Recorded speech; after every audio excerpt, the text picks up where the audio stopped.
All right, so my first book is called West of West Indian, and it's basically a love letter in an ugly way, in the sense that I do sit with both the ugliness but also the beauty of queer Caribbean life. So I really encourage everyone in this room to think about reading it, think about picking it up and engaging with it. It is available at Paper-Based Bookshop for anyone who might be interested.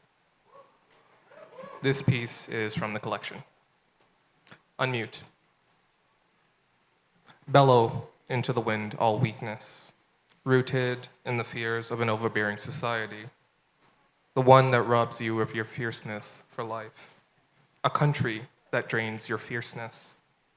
Let the current take with it the burden of your ancestors, a toll taxed with the memory of a nation struggling to accept that which is sown into the land, into the cane, into the coffee, into the cotton, into the sweat dripping down the forehead of your great-grandfather who tried to love a woman in the hopes that he might outrun his queer transgressions.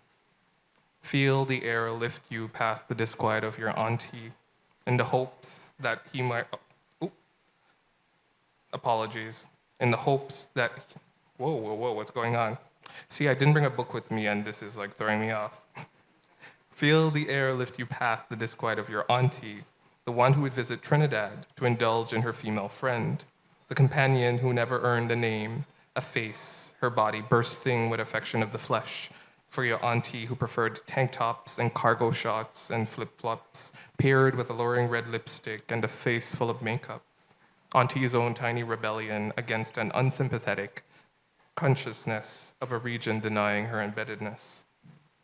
You are in the sky now, between the earth and the stars, free to write your own history of desire, able to make love to your partner in all three spaces, below the earth, above the sky, between the stars as they ravage you, as you delight in him, as all five bodies devour each other.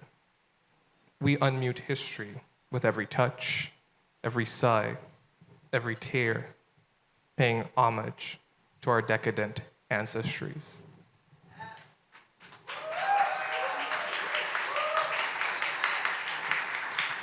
So this year's theme is always coming home, and it's just a coincidence I so happen to be at Bocas this year while this is the theme. And I wrote this piece, and it felt like this is the space to probably recite this piece. So this is Apologia for Home. Home calls, and I shudder. A feeling of uncertainty colors my face. The time has come for me to listen, to answer the summons, to be vulnerable with constellations beyond brewed tea, my partner's touch, a disbelief in God. The present was never going to be enough. I traveled through portals to become a herald of history, evidence of a species that never quite lived, a product in but not of time. Home will never be one place, a single emotion. It took me 15 years to accept this fate. Today, home is 14 days on 2 alien islands across the Caribbean archipelago. And everything at home seems so pretty. The sky bows and begs me to stay. I begin to sense something intimate in the arch of the sun's setting rays, in the slope of the leaves under the arch of the setting sun. And the weight is not only heavy, it is a light pressure against my forehead, a hand tremoring across my chest, the feeling of volcanic soil under my feet, ready to cushion my fall. And I begin to understand home. And I say sorry for all of the bad things I ever thought and said and felt. The seabirds traversing island waterways carry with them no visible traces of loss. So why does home require mourning? I attempt to conjure a life before a decade of winters above the archipelago. I whisper to lizards about the worlds I've built elsewhere, and I plead with the Ixoras lining the Airbnb to take me back.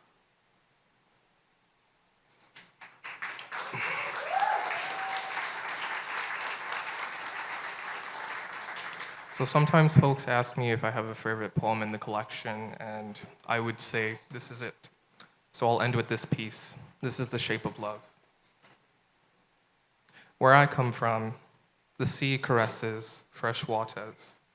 It summons passageways, symbiosis, collecting our ugliest regrets and storing them, an endless record of the living, a constant reminder of the dead. This is a promise of togetherness for all eternity. It is a story both old and new. They say we are trouble, unnecessary problems. I say to you, we are love, autarky, and violence. Where I come from, funny men self-select, free to self-immolate, a rum bottle in one hand, fractured desire in the other.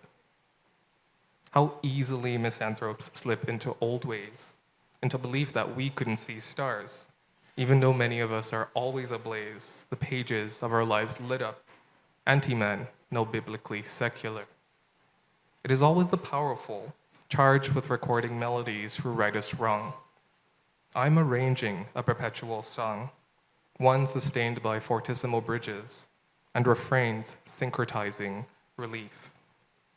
You see, I'm unlearning cycles, rhythms, and silences of remembering how to speak, how to smile, how to frown, how to be proud of the twist in my hips, the glow of my skin in the shadows, how the pressure of my voice echoes into centuries past because of these words, the miracle of becoming embodied flesh and power.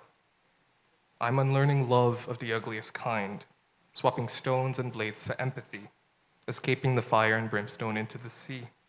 I ebb and flow like the morning tide, caressing the shores, the land of my birth, escaping the hands and leaving them prune, making space in their funnied toed and fingers for love. You see, I'm learning to teach the broken about the damaged. Thank you, everyone.